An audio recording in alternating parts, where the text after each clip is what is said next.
Hello മുത്തുമണികളെ, ഇന്ന് നമ്മളൊരു കഥ പറയാൻ വേണ്ടിയിട്ട് പോവുകയാണ്. പുലി വരുന്നേ പുലിയുടെ സീസൺ 4 സ്റ്റാർട്ടാവുകയാണ്. അപ്പോൾ നമുക്ക് പുലി വരുന്നേ പുലിയുടെ കഥ നമുക്ക് പറയാം. അതിനു മുമ്പ് നമുക്ക് പുലി വരുന്നേ പുലി കഥ പറയുന്നതിന് മുമ്പ് നമുക്ക് ഒരു കാര്യം കൂടി പറയാനുണ്ട്. അതായത് നമ്മുടെ ഇന്ത്യൻ നിയമപ്രകാരം ഇന്ത്യയിൽ ഒരു നിയമമുണ്ട്. എന്താണ്? പ്രായപൂർത്തിയായ സ്ത്രീ പുരുഷന്മാർക്ക് ആരുടെ കൂടെ വേണമെങ്കിലും ജീവിക്കാം, കിടക്കാം, ഉറങ്ങാം, തിന്നാം, പിന്നെ എന്തെല്ലാമോ ഒക്കെ ചെയ്യാം. കാരണം എന്താണ്? ഇന്ത്യയിൽ അങ്ങനെ ഒരു നിയമമുണ്ട്.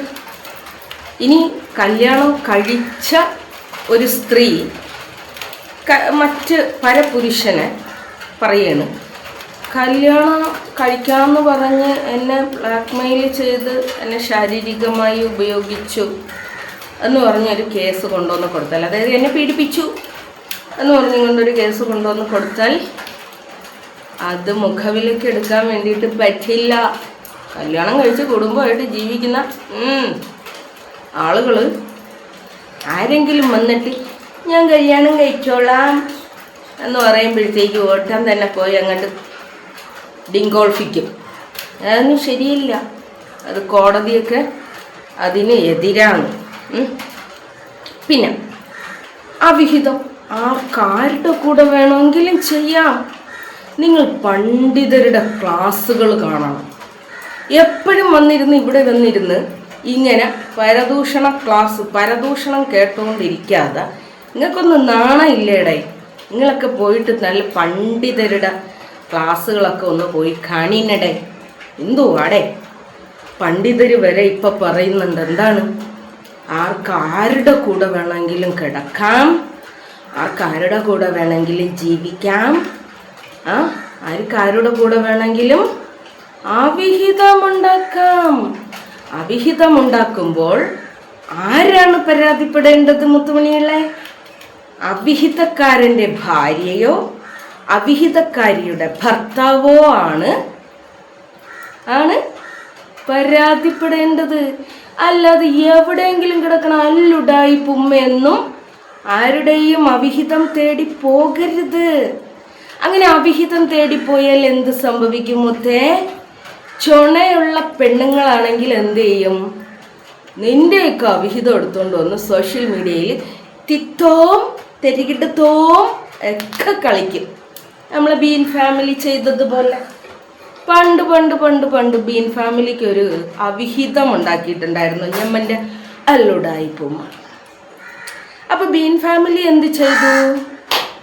കുടുംബമായിട്ട് ജീവിക്കുന്ന ബീൻ ഫാമിലിക്ക് അവിഹിതം ഉണ്ടാക്കിയ അല്ലുടായിപ്പുമ്മയുടെ അവിഹിതം പൊക്കിയത് ബീൻ ഫാമിലി അല്ല കേട്ടാ.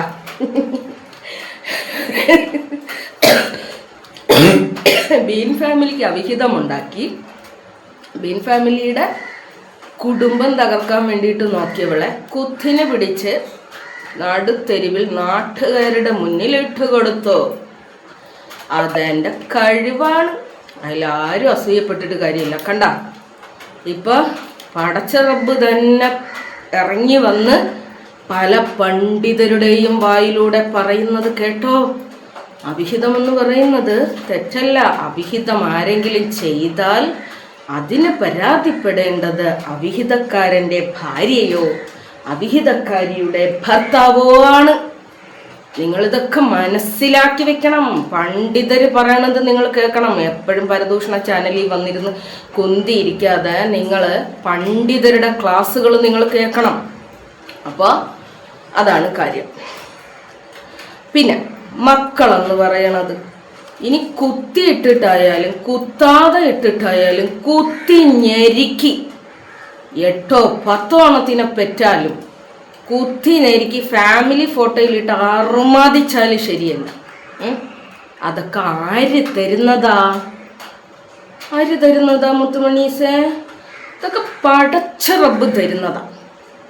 പടച്ച റബ്ബ് ആർക്കാണ് കുട്ടികളെ കൊടുക്കുന്നത്? എടാ, നോക്കാൻ അറിയുന്നവർക്കും കുട്ടികളെ കൊടുക്കും, നോക്കാൻ അറിയാത്തവർക്കും കുട്ടികളെ കൊടുക്കും. കുട്ടികളെ കൊടുത്താൽ അതിനെ നോക്കാൻ പഠിക്കണം. മക്കളെ തന്നാൽ അത് നോക്കാൻ പഠിക്കണം. മക്കളെ ആരാ തരുന്നേ? മക്കളെ ആരാ തരുന്നേ? പടച്ച തമ്പുരാനാണടാ. പടച്ച തമ്പുരാൻ തരും കേട്ടാ. പടച്ച തമ്പുരാൻ മക്കളെ തരും. മക്കൾ അവിഹിതമാണെങ്കിലും അവിഹിതമല്ലെങ്കിലും ആര് സഹിക്കണം? ആ കുട്ടിയെ പ്രസവിക്കുന്നവരും കുട്ടിയെ പോറ്റുന്നവരും സഹിക്കണം. കേട്ടടാ, കേട്ടാ. കുട്ടികളുണ്ടായാൽ കുട്ടികളെ നോക്കാൻ പഠിക്കണം. അത് അവിഹിത സന്തതിയായാലും അവിഹിത സന്തതി അല്ലെങ്കിലും അതൊക്കെ പടച്ച തമ്പുരാനല്ലടാ നോക്കുന്നത്. നീയൊക്കെ നോക്കാൻ ആരടാ? അപ്പൊ വെറുതെ ബീൻ ഫാമിലിയുടെ കുഞ്ഞിനെ ബീൻ ഫാമിലി ഏറ്റവും അധികം ഇഷ്ടപ്പെടുന്നതും സ്നേഹിക്കുന്നതും ആരെയാണെന്നറിയാമോ? ബീൻ ഫാമിലിയുടെ ഹസ്ബൻഡിനെ. ബീൻ ഫാമിലിയുടെ ഹസ്ബൻഡിൻ്റെ ശരീരം തളർന്നിട്ടും മനസ്സ് തളരാതെ കൊണ്ടു നടന്ന ഒരാളാണ് ബീൻ ഫാമിലി. അപ്പോൾ ബീൻ ഫാമിലിയുടെ ഭർത്താവിൻ്റെ കുഞ്ഞിനെ അവിഹിത സന്തതി എന്ന് അല്ലുടായി പൂമോന്ന് ചെറുതായിട്ട് വിളിച്ചു. അവിഹിതത്തിലൂടെ സന്തതിയെ സൃഷ്ടിച്ചത് അല്ലെങ്കിൽ അങ്ങനെ പറയാൻ പാടില്ല എന്ന് പറഞ്ഞിട്ടുണ്ട്. അപ്പം അവിഹിതത്തിലൂടെ കുഞ്ഞുണ്ടായത് ആർക്കാണ് എന്ന് ആര് തെളിയിച്ചു? ബീൻ ഫാമിലി തെളിയിച്ചു.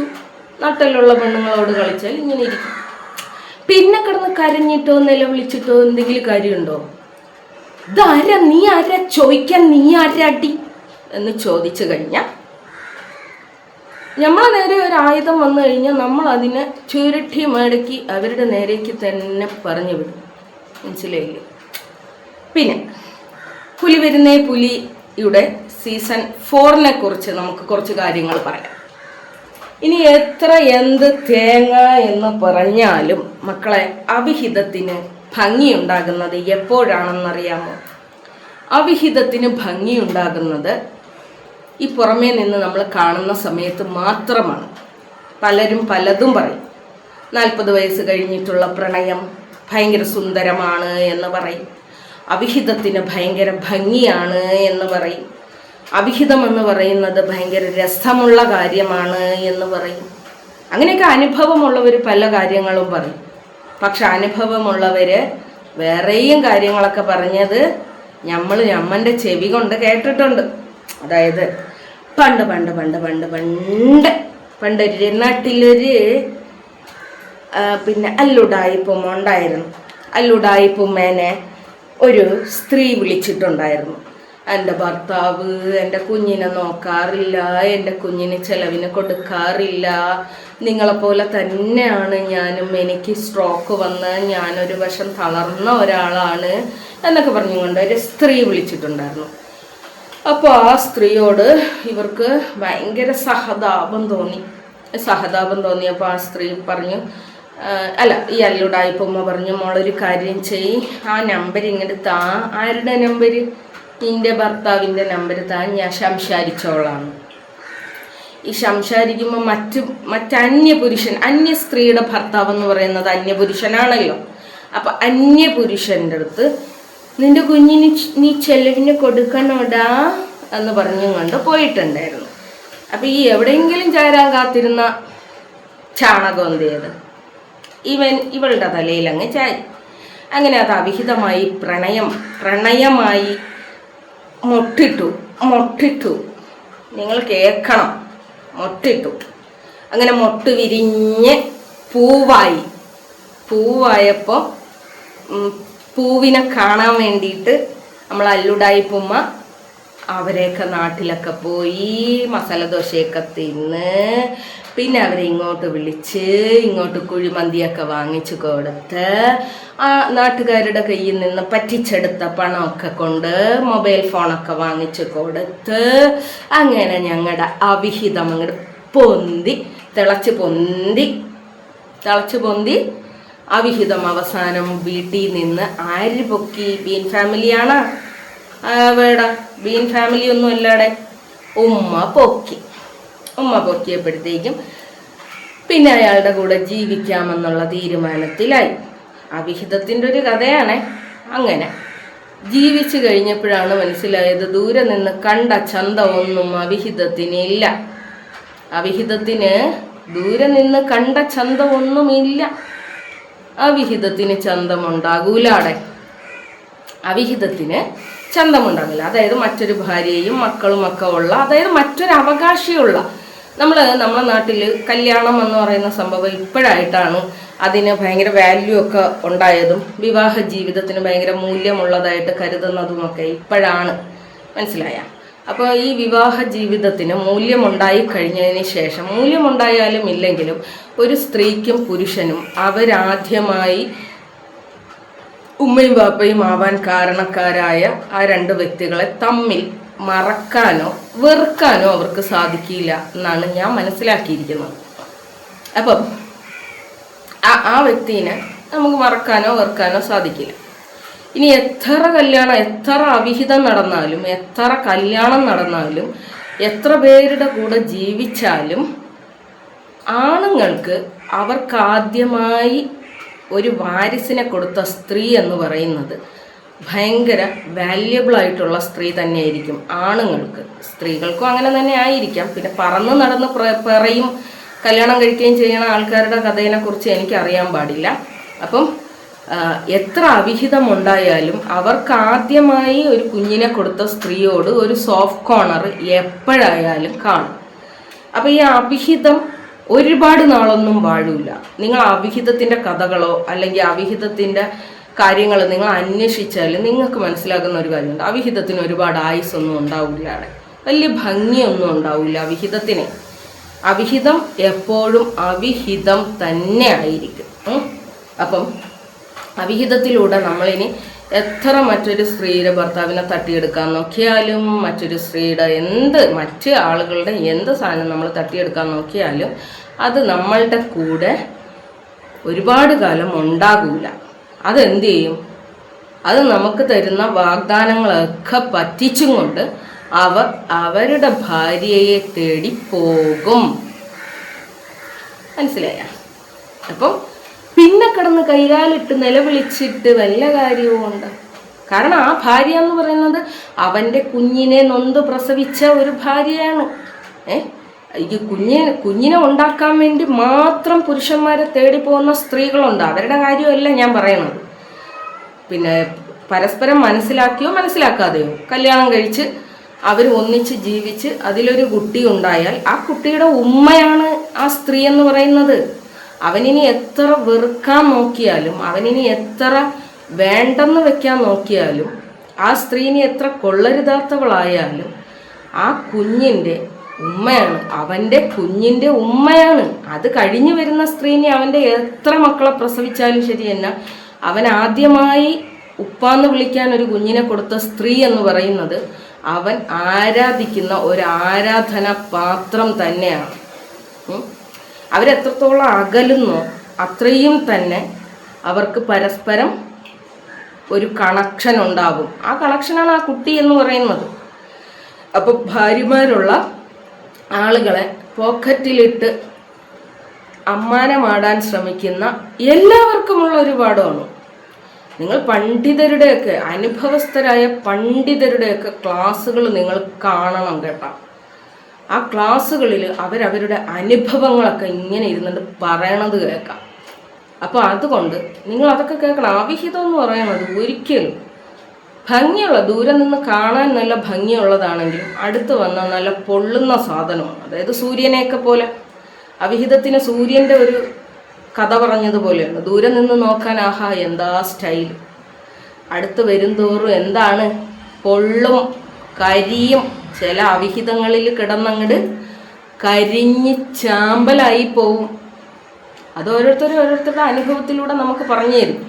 അപ്പം നമ്മൾ എന്ത് ചെയ്യണം? അതൊക്കെ മനസ്സിലാക്കണം. ഈ ജീവിതത്തിൽ നമുക്ക് ഈ ജീവിതത്തിൽ തന്നെയാണ് സ്വർഗവും നരകവും ഒക്കെ നമുക്ക് തന്നിരിക്കുന്നത്. നമ്മൾ ജീവിതത്തിലെ ഏറ്റവും വലിയ ഭാഗ്യം എന്ന് പറയുന്നത് നമ്മുടെ മക്കളാണ്. നമുക്ക് പടച്ചിറപ്പ് ഓരോ മനുഷ്യനും ഓരോ രീതിയിലാണടെ സമ്പത്ത് കൊടുക്കുന്നത്.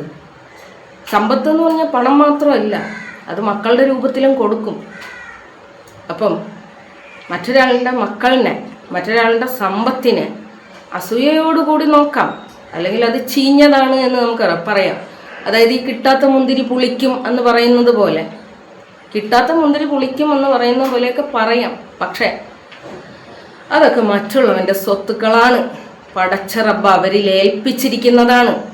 പടച്ചോനല്ലേടേ ഇതൊക്കെ തീരുമാനിക്കുന്നത്, പടപ്പുകളല്ലല്ലോടെ, പടപ്പുകളല്ലല്ലോടെ തീരുമാനിക്കുന്നത് പടച്ചവനല്ലേടേ. ഇപ്പൊ പടച്ചവൻ നമ്മളെ ഏൽപ്പിക്കുന്ന മക്കളെ, മറ്റുള്ളവരുടേതായാലും ആരുടേതായാലും അവരെയൊക്കെ പറയുമ്പോൾ പടച്ചവൻ ചോദിക്കും. പടപ്പ് ചോദിക്കുന്നതിനേക്കാൾ ശക്തിയിൽ അരി ചോദിക്കും. ഇവിടെ പടച്ചവൻ ചോദിക്കുമോടെ, പോടെ, വാടെ, എന്തട്ടെ, എന്തട്ടെ ലെവലാദികൾ.